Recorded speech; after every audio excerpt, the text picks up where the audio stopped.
Hey everybody, Josh here at Haylett RV. Thank you for joining us for another day here. We have ourselves a very nice Rockwood. Nope, I'm gonna do that.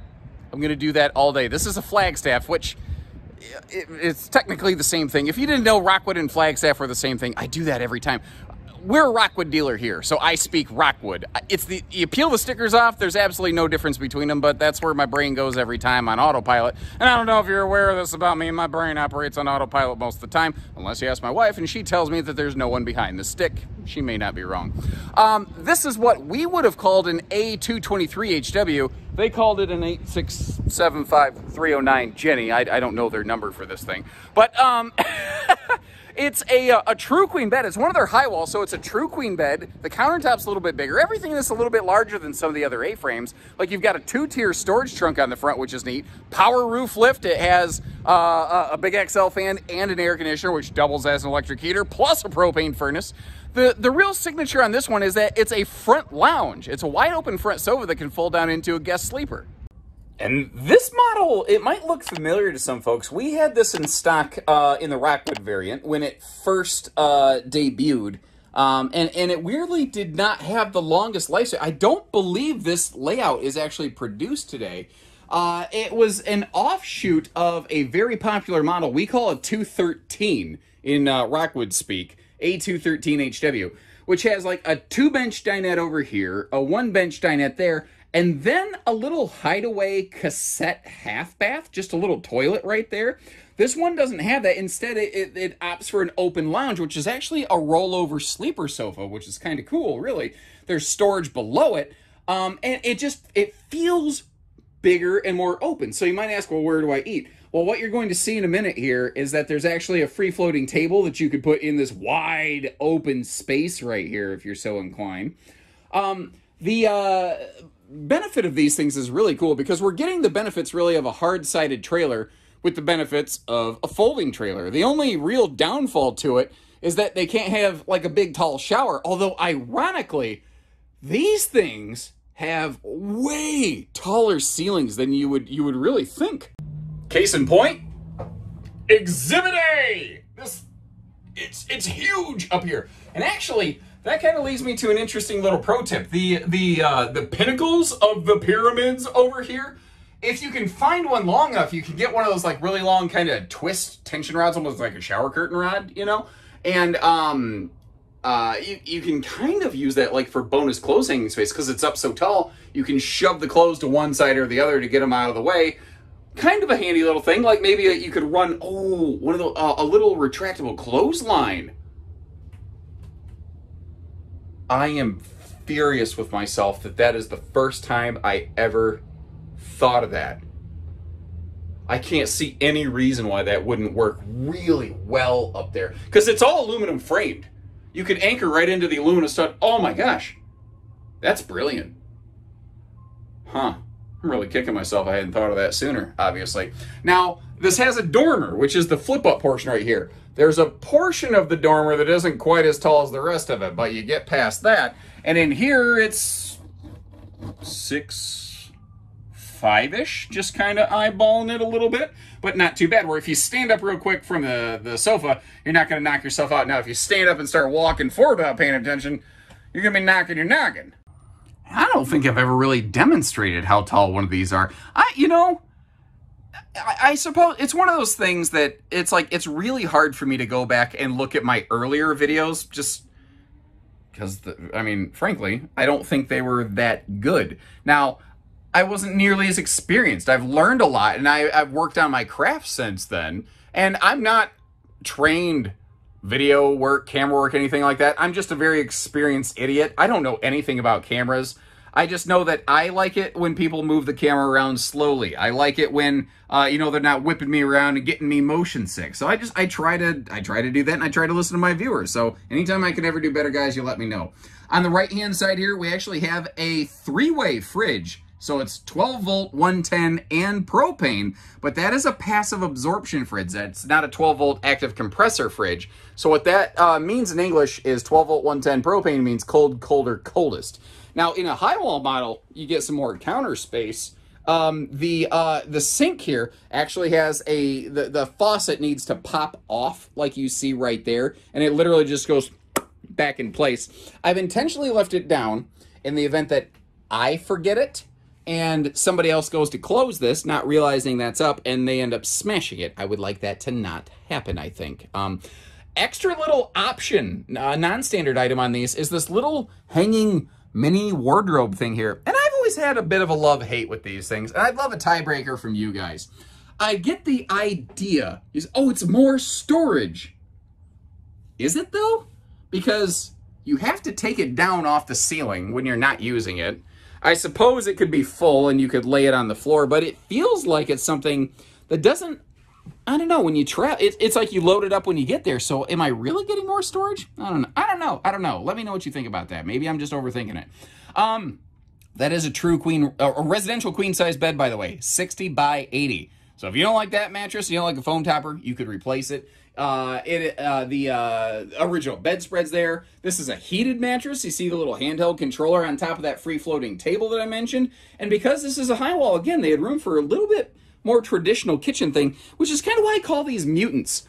This has like all the stuff of a small travel trailer, excluding a bathroom. But some people, there's so many people who actually go, can I get a camper without a bathroom, please? Well, kind of. This is sort of what it's going to look like. And over here, you got the microwave. To the left of that, you have your propane furnace. To the left of that, the big black rectangle is the Cool Cat. That is a bi-directional heat pump. It can act as an electric heater or as an air conditioner. Very similar to a wall mount AC unit, by the way. This is also, on the left side here, let me see if I can get my finger in the right spot on camera, right there. That is a AM, FM, Bluetooth stereo. And then down there, you've got yourself TV hookups. Now, to use a TV in this thing, you're probably going to have to, like, set it on top of the stove, which makes cooking and viewing at the same time difficult. But, I don't know. It's there. Has anybody who owns one of these, have you found a way to effectively put a TV in here that you don't have to monkey with? Or is that something that you just don't care about in a camper like this? I don't know that I would. So for setup here, what's nice with this being a high wall, it's taller. So it comes with a power roof lift, especially considering like that dormer. That's a lot of extra weight to kind of lug around in here.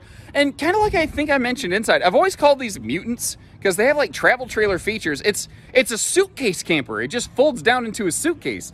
Like, I do like that they added a power tongue jack up front here. That's not a Rockwood Flagstaff factory tongue jack, but the double propane tanks with the auto changeover regulator, that is. But what kind of is throwing me here is it looks like somebody at some point replaced the big spindle rod that the regulator, you know, holder downer, technical term, goes on to.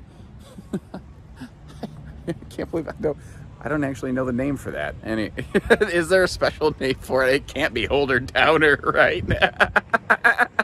Holder downer. That's what my Uncle Gary said he should have done with me. You know, when we were in the public swim pool, he should have been a holder downer. Would have saved him some trouble and a lot of grief. If only Uncle Gary actually existed. You know, all the things I say about him. So, again, a two-tier front storage trunk. What's nice is how this slides out and comes to you. Now, these two little middle bands, they're kind of dual purpose. They are giving us a little bit of wind coming in. Hold on. Sorry about that. My little wind sock on my microphone I looked up and it was sort of half flapping. I had to go get a replacement cover there. I must have caught it on something. That way you can actually hear what I'm yakking about. The best recommendation I can have for you, though, is mute the video, play it at 2 times speed, and, you know, get through it as quickly as possible. But these middle things here, they're acting in two fashions. One, it's just structural. It helps the whole trough not like fall apart if you overload it. But secondly, it gives you handles. You can totally slide that out of there.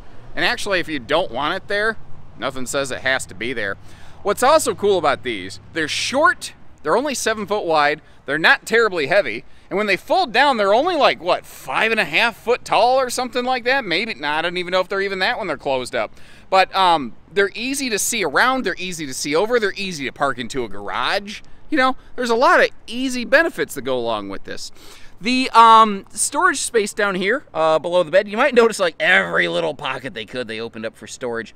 And I saw in that front trunk, the little table that originally came with this was there. I did not see the original RVQ grill. It's actually not uncommon for folks to just discard those and not use them. Recommendation, if you're not going to use them, just set them off in the corner of the garage. Don't get rid of them. Although, you know, it's not necessarily, if you're not going to use it, it makes a very good Christmas present to re-gift to somebody else. This does have the Wi-Fi Ranger on the back here. That's this funky little box right there. It's a localized, you know, signal access point and repeater. So if you've got weak Wi-Fi coming into your campsite from the park, it's not going to be able to do much for you because it is also getting weak Wi-Fi. But if you have strong Wi-Fi and you have, you know, multiple devices that all need connectivity at the same time, it makes for one consolidated access point, which is actually very, very handy. There's actually a mode you can program those too, where like if you pull into a gas station that has local open Wi-Fi, you can tell those things, hey, yeah, go ahead and hook up to that, and then your phone will go, oh, look, the Wi-Fi Ranger found a network, and your phone will connect to that, which is, I think, kind of cool. The RV on the back you saw had the roof rack if you want to add a you know, bike rack system or cargo pod or something. And that little black plug in the middle right there, that is a side solar prep mount. So if you do want to do a little off-grid camping, you want to keep the batteries tended, with this having a multi fuel fridge, I guess you could say, you can do some pretty extended off-grid camping here. Really about the only thing on this that's going to significantly tax the battery is the propane furnace's fan system. Other than that, it does not take a lot of solar just to keep the lights and like the ceiling vent fan running on this thing. They're pretty energy efficient that way. And here's a little pro tip for you. There is like an awning screen room option that comes on these. They're not really the most fun thing to work with. They've gotten better. But go get one of those little 10x10 Easy Ups. You store it in the top section of that trunk, and then what you do is you just have yourself your own little screen room right off the side of this thing, keep the bugs out, and really expand your living space, which is awesome if you're stuck on a rainy day, you know? So, again, whether we're calling it a Rockwood or a Flagstaff or a Rockwood or a staff, I don't know. A Rockstaff, Flagwood, whatever you want to call it. Call it a pretty nice camper, you know? The A213, again, ended up kind of being its more popular brother. I think because it has like a dinette up front, but it has a little half bath that hides away that really attracted a lot of people that with the sofa, this one just couldn't have. But I've always liked this one because it feels so much bigger and more open. When you're stuck inside on a rainy day, like if you've had a tent camper and you've had to deal with that on a rainy day or setting it up on a rainy day or taking it down, that sucks. I've had to do that. You do eventually. You work at a place like this long enough, you do. These things, set up, tear down in a flash. I'm not saying that if you take it down in the pouring rain, you ain't gonna get some water, and you always got to be smart about that. But so much easier. I'll tell you too. If you get one of these things, expect some knocks on the door. People want to see them. They want to see what they're all about. So maybe if you're an introvert, you might want to do a little boondocking. When you're ready, we're ready. We'd love to work with you. So take care, stay safe, have fun, and happy camping, everyone.